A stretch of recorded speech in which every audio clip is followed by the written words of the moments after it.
U.S. Ambassador to Japan Caroline Kennedy has weighed in on an international debate over a controversial Japanese tradition involving the ritual hunting and killing of dolphins. More than 250 bottlenose dolphins have been rounded up over the past 5 days.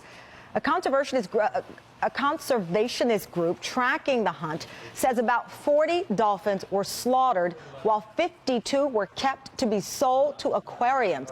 It includes a rare albino dolphin the group has nicknamed Angel. International pressure to end the hunt has been building since the 2009 Oscar-winning documentary The Cove brought attention to this practice. Over the weekend, Ambassador Kennedy tweeted, quote, "deeply concerned about the inhumaneness of drive hunt dolphin killing. U.S. government opposes drive hunt fisheries." The Japanese government has responded by saying that the hunt is part of their fishing tradition. And joining me now is Ron Magill, Communications Director and Naturalist at the Miami Metro Zoo. Ron, first off, when I saw The Cove, when it debuted, like so many people, it's unimaginable horror. To see that video, to know, though, that this is a part of a ritual, a cultural ritual that happens yearly, it's a tough thing to juxtapose. But the bottom line here is what we're seeing is outrage yet again. What is your reaction to the latest, and that this is the largest number of dolphins herded, I think, in about 3 years? I got to tell you, Tamara, you know, one is too many for that kind of practice. I am so happy to hear that Ambassador Kennedy is getting involved now.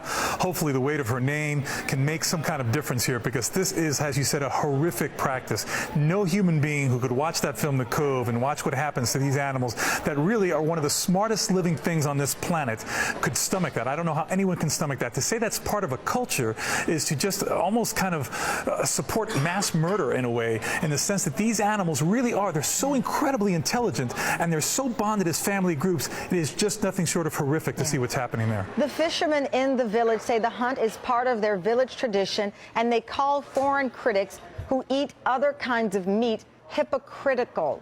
Your reaction to their assertion there?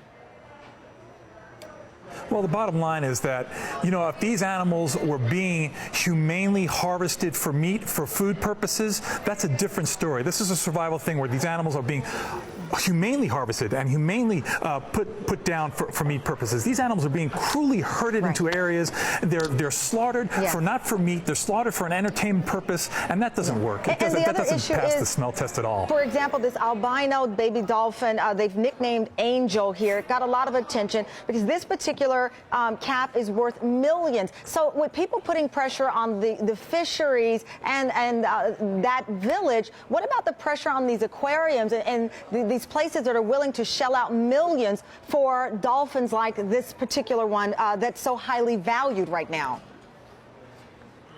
You're right, Tamara. It's absolutely a kind of a catch-22, because what's happening is, as long as you have these aquariums, these different places paying that money, it is a money-driven thing. It's driven by money, and people have to start saying, we're not going to, attend these places that are going to support this type of harvesting, and by doing so, you're going to be able to hopefully stop the demand, which is going to stop the drive. As long as there's a demand, that is going to continue happening. And that is the sad, sick fact there. Thank you, Ron, and we will be right back.